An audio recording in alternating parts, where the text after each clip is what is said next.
Muscle gain or weight loss. No matter what your fitness goal, I'm sure you've been told that protein is essential in your diet. In fact, you might have heard that you need about a gram of protein per kg of body weight.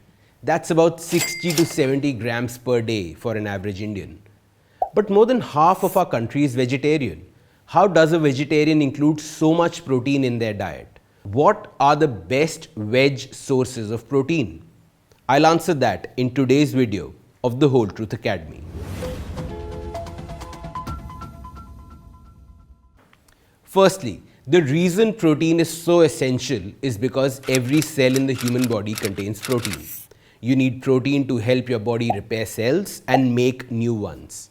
And since it's through this process of damage and repair that muscles are built, that protein is essential for muscle growth.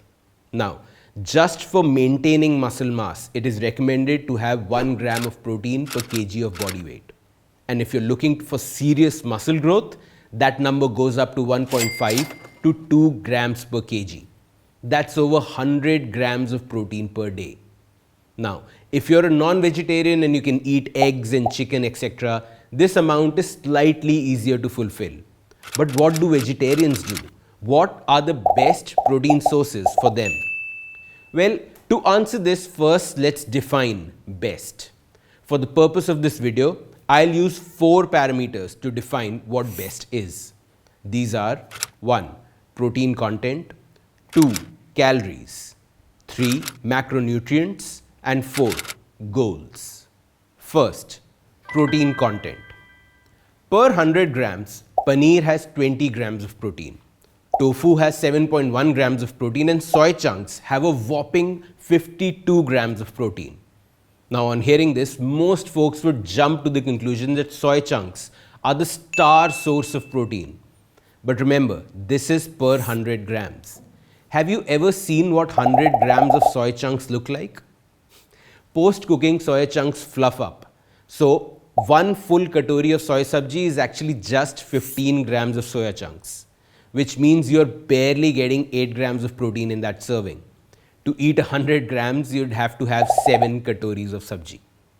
On the other hand, both tofu and paneer, you generally do end up consuming 100 grams in a serving. Even more sometimes if you're eating the paneer as a bhurji. So, per serve, paneer is the most protein dense. But that protein comes at a cost. Calories. Yes, paneer is protein dense, but it is also calorie dense. 100 grams of paneer has 296 calories. On the other hand, 1 serve or 15 grams of soya chunks has just 52 calories. That's all. Tofu is made in a similar way to paneer, but the milk used is soy milk, and so it too is much lighter on the calories. It has just 58 calories per 100 grams. So in terms of calories per serve, paneer is off the charts. Now, I want to pause here and reiterate 2 important concepts that we've just learnt about comparing different foods on their nutritional profile. 1. Comparing protein per 100 grams is useless. One must compare protein per serve, because no one can eat 100 grams of soy chunks in a go, while you might easily eat even 150 grams of paneer in one go. So the comparison on 100 grams is worthless. And 2. The right way to check how calorie efficient your protein source is to compare calories per gram of protein. Basically, we want to see how many calories are we eating for each gram of protein that we are getting. Now, if I plot this number for each of the 3, you'll see that paneer is almost double of tofu and soy chunks. Why? Well, that brings me to my third point, macronutrients. All the calories in food come from macronutrients, that is protein, carbs and fats. Now, as we saw, paneer has almost double the calories per gram of protein, and that's because paneer has a lot of fat. In fact, it has 22 grams of fat per 100 grams to be precise, plus another 4.5 grams of carbs. Tofu, on the other hand, has just 2.3 grams of fat and carbs each. Also, tofu has 0 cholesterol, while paneer, especially if you choose malai paneer which has added cream to it, can have significant cholesterol. So, if you have heart-related issues, tofu might be better.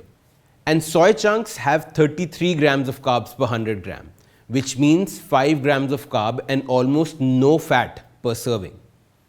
Okay, now we know all the numbers, but we still don't know which is the best veg protein source.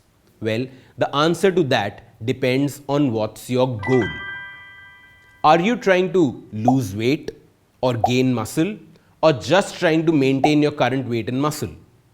If you're on a weight loss diet, you want to go for a protein source that has the lowest calories per gram of protein. If you're trying to gain muscle and need about 100 plus grams of protein in a day, well then you'd want to go for a source with maximum protein per serve. And then try and manage the extra calories that come with it by reducing calorie intake elsewhere, like have fewer chapatis with your bhurji, for example. Of course, if you're lactose intolerant, the decision is already made for you. Paneer is out. And the great thing is that soya has many other nutrients too. B vitamins, fiber, potassium, magnesium, to name a few. It is also one of the few veg protein sources that has all 9 essential amino acids, and that makes it a great vegan option. If you're just trying to maintain, well then just have a balanced diet which gets protein from varied sources and manage your calorie intake. What I'm trying to say is, no natural food is inherently good or bad. Don't let anyone tell you that paneer is best or tofu is great, because there is no absolute answer. What matters is your fitness goal and how a certain food fits into your journey.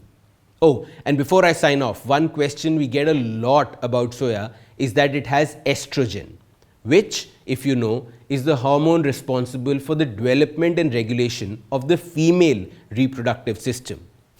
Many men are worried that eating too much soya will give them female characteristics. Okay, so here's the science. Yes, soy does have a high concentration of isoflavones, a type of plant estrogen that is similar in function to human estrogen, but with much weaker effects. So no, it won't make you more feminine. Also, I know there are some other veg sources that you love, like mushrooms and broccoli, etc., that we didn't cover in the video. I'm leaving a link below. Click it and you'll get these two compared on the same parameters as we did for the other 3. If there are any other that you'd like us to compare, just leave a comment and we'll pick it up. That's it for today. If you like this video, do hit the bell icon so you do not miss any video from the Whole Truth Academy. Happy clean eating and ciao for now.